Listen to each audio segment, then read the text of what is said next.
में हुआ है जो तुम वीडियो बनाएगा तो तुम्हारे डर के वजह से हम तुमको ये कर दें कि पेमेंट कर दें, नहीं तो भैया हमारे वीडियो डालते चल जाएंगे और हम बर्बाद हो जाएंगे। आखिर पब्लिक जो उम्मीद नहीं होता है, आखिर जो पब्लिक को जिस क्रिएटर के बारे में इस तरीके की अफवाहें जो पता चलती है, जो कि बहुत ही गलत है, क्योंकि पब्लिक को लगता है कि नहीं वे ऐसा नहीं कर सकते हैं, वे अच्छे क्रिएटर हैं, वे अच्छे मतलब सोशल मीडिया पे अच्छे मैसेज देते हैं, लेकिन नहीं, उनके बारे में भी कुछ इस तरीके से जो सामने बातें निकल के आती है, तब विश्वास होता है कि मतलब आज की दुनिया में कोई भी मतलब अच्छे नहीं है, किसी पे आप आंख बंद करके भरोसा नहीं कर सकते हैं।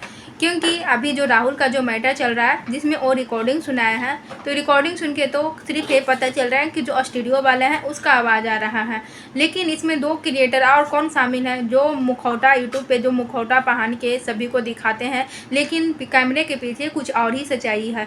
तो hello YouTube family, welcome back to my channel Dolly के देसी स्टाइल। तो कैसे हैं आप सब? आई होप आप लोग ठीक होंगे और अच्छे होंगे। आज हम बात करने वाले हैं फिर से राहुल के मैटर के बारे में। जब लगता है कि आज राहुल का मैटर ख़त्म हो जाएगा, लेकिन फिर कुछ ना कुछ इसके बारे में निकल के सामने आता ही है। जैसा कि आप लोग को पता है कि इनका राहुल का जो पैसा था 60,000, वो 8 महीने से बाकी था स्टूडियो वाले के पास, जो कि पैसा मांगने पर इसको धमकाया जाता था, डराया जाता था। लेकिन सोचने वाली तो बात यह है कि इसको स्टूडियो वाला धमकाते डराते वहाँ तक तो सही था, लेकिन यहाँ पे बड़े बड़े क्रिएटर जो हैं, जो मिलियन में जिनका मतलब है सब्सक्राइबर है, वो इस तरीके की हरकतें करते हैं जो कि बिल्कुल भी शोभा नहीं देते हैं। क्योंकि सोशल मीडिया पे सब उनको मतलब मानते हैं कि नहीं ये अच्छे हैं, ये किसी के साथ धोखा नहीं कर सकते हैं, किसी के साथ ऐसे भेदभाव नहीं कर सकते हैं, लेकिन उसी के बारे में फिर इस तरीके की जो सच्चाई सामने आती है जिस पे विश्वास करना भी मुश्किल हो जाता है। लेकिन यहाँ पे जो 2 क्रिएटर हैं, एक क्रिएटर के तो यहाँ पे राहुल नाम ले लिए, लेकिन जो दूसरा क्रिएटर है उसका नाम उन्होंने नहीं लिए और वो पब्लिक के ऊपर छोड़े हैं। तो एक तो वो इतना तक बता दिए कि जो कल लाइव आए थे और इस बारे में बात किए थे, तो इससे साफ पता चलता है कि ये सचिन मनीषा की बात कर रहे थे। तो इसमें सचिन मनीषा भी इसमें मिले हुए थे, सभी को पता था कि सचिन मनीषा इसमें मिले हुए हैं, लेकिन ये नहीं पता था कि इस तरीके से किसी को पैसा मांगने पे धमकाया जाता था, डराया जाता था, जो कि बिल्कुल भी मतलब उम्मीद नहीं था कि सचिन मनीषा इस तरीके से कर सकते हैं। और वो भी उसके यहाँ रिकॉर्डिंग है, सारा प्रूफ है, लेकिन वो अभी नहीं रख रहा है। लेकिन दूसरे क्रिएटर जो कौन है, वो उस पर मतलब किसी को भरोसा नहीं था कि वो इस तरीके की मतलब कर सकते हैं। तो दूसरा क्रिएटर है जो पब्लिक को लग रहा है वो है निक्कू सुमित, क्योंकि निक्कू सुमित के यहाँ जो लड़का है वो रहे थे और उनके यहाँ काम किए हैं। शायद इसी वजह से वो भी डराते थे, धमकाते थे, जिस वजह से उनको बिना बताए वो राहुल वहाँ से भागे थे।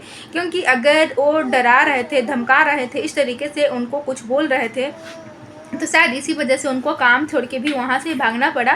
शायद उनको कुछ खतरा था कि अगर हम यहाँ पे रहते हैं, अगर बता के जाते हैं तो कुछ भी मेरे साथ हो सकता है। लेकिन यहाँ पे ये बिल्कुल भी उम्मीद नहीं था निक्की सुमित से कि वो इस तरीके से बातें मतलब करेंगे, इस तरीके से धमकाएंगे, किसी को पैसा मांगने पे किसी को डराएंगे। जो मिलियन में है उनका मतलब इस तरीके से मतलब सोशल मीडिया पर उनका छवि इस तरीके से निकल के आएगा, और किसी की उम्मीद नहीं था। लेकिन देखिए ये सिर्फ राहुल का है, लेकिन अभी यहाँ पे निक्कू सुमित का और सचिन मनीषा को इस मैटर में भी हम लोग को सुनना है कि आखिर दोनों की सच्चाई क्या है, दोनों आखिर क्या बोलते हैं, नहीं बोलते। लेकिन यहाँ पे पब्लिक को कहना है कि जो निक्की सुमित है वो अपना जो पक्ष है वो इस बार अपने हस्बैंड के साथ ना रख के अपने खुद रखे, क्योंकि उनके हस्बैंड आते हैं तो वो बहुत सारे लंबे चौड़े चैप्टर पढ़ा कर चले जाते हैं पब्लिक को। तो इसी वजह से इस बार उम्मीद करते हैं कि इस बार निक्की सुमित ही सामने आए और इस मैटर को यहाँ पे क्लियर करें कि आखिर उन्होंने राहुल को क्यों डराते थे, धमकाते थे। क्योंकि वहाँ उनको तो फर्ज होना चाहिए था कि राहुल को मैटर को समाप्त करते और उनका पैसा दिलवाते, लेकिन नहीं, उन्होंने और उल्टे क्या किए कि धमकाएं और डराएं। जो कि देखिए दोनों यहाँ पे बात करते हैं कि मेरे लिए 10-20 हज़ार कुछ भी मायने नहीं रखता है, लेकिन यहाँ पे 10-20 हज़ार किसी गरीब बच्चे को इस तरीके से टॉर्चर किया जा रहा था जो कि किसी को भरोसा ही नहीं था। ये बिल्कुल भी उम्मीद नहीं था दोनों से कि पैसे को लेकर इस तरीके से किसी को परेशान करते थे, मेंटली टॉर्चर करते थे। लेकिन यहाँ पे जो रिकॉर्डिंग आया है वो तीनों का नहीं आया है, सिर्फ यहाँ पे एक जो स्टूडियो वाला है उसका रिकॉर्डिंग आया है। अगर हमको लगता है कि एक बात यहाँ पे सचिन मनीषा जब पूछे थे कि आखिर उन्होंने पैसा लेने के लिए बुलाएं तो क्यों नहीं आया, तो यहाँ पे हमको भी लगता है कि राहुल भी मतलब थोड़ा खिचड़ी पका रहा है। राहुल को भी अगर बताना है तो खुल के बताएं, ना बताएं तो आधे अधूरे ना बताएं, क्योंकि इससे क्या होगा कि जो उन दोनों का जो छवि है वो सोशल मीडिया पे और ख़राब होते जाएगा, क्योंकि दोनों मतलब शक के घेरे में है कि दोनों इस तरीके की हरकतें करते हैं। अगर एक बार जो शक के घेरे में आ जाते हैं तो फिर उसको पब्लिक छोड़ते नहीं है, सभी को पता है। तो यहाँ पे हमको लगता है कि राहुल का भी कुछ गलती है, तो क्योंकि जो उधर से जो क्वेश्चन किया जाता है कि आखिर पैसा लेने के लिए बुलाया गया था तो क्यों नहीं आया, तो इसका भी उनको आंसर देना चाहिए था। लेकिन वहाँ पे ये बोले हैं कि अगर दोनों तरफ से अगर वीडियो नहीं आता है इस मैटर में तब हम यहाँ पे कंट्रोवर्सी ख़त्म करेंगे। अगर दोनों तरफ से अगर कुछ वीडियो आता है तो फिर हमको मजबूरन कुछ मतलब सबूत सामने रखना पड़ेगा। तो मतलब ये क्या चल रहा है सोशल मीडिया पे, कुछ समझ में ही नहीं आ रहा है कि राहुल आके पूरे सोशल मीडिया को इस तरीके से मतलब बोल रहे हैं कि वो पैसा के लिए टॉर्चर करते थे, ये करते थे। लेकिन इसमें मैटर था यहाँ पे स्टूडियो वाला का। लेकिन हमको लगता है कि इन दोनों को इसमें पढ़ने की ज़रूरत ही क्या था, क्योंकि इन दोनों से तो कोई मतलब नहीं था राहुल का। लेकिन फिर भी इन्होंने इस तरीके इस मैटर में इन दोनों का कूदने की क्या ज़रूरत पड़ी, ये सबसे बड़ी समस्या है। क्योंकि आप लोग को पता है कि आप लोग इतना मेहनत करके सोशल मीडिया पे आए हैं, अपना पहचान बनाए हैं, और किसी के कहने पे आपकी छवि ख़राब हो रही है, तो इसमें हमको लगता है कि आपको भी सोच समझ के इस तरीके की हरकतें करना चाहिए। लेकिन देखते हैं कि अब इन दोनों को अपना पक्ष क्या रखते हैं, क्या करते हैं, नहीं करते हैं।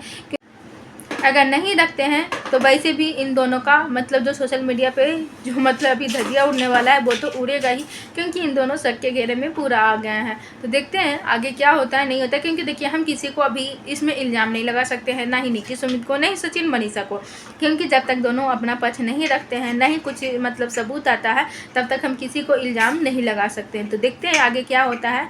तो आप लोग बताइएगा कि जो तीसरा पक्ष की बात कर रहा था राहुल, वो निकू सुमित है या फिर कोई और है, तो आप लोग भी बताइएगा। वैसे तो मुझे पूरा उम्मीद है कि निकू सुमित की बात कर रहा है। तो चलिए मिलते हैं नेक्स्ट वीडियो में, तब तक के लिए बाय बाय, और आप सभी को मेरा वीडियो देखने के लिए थैंक यू।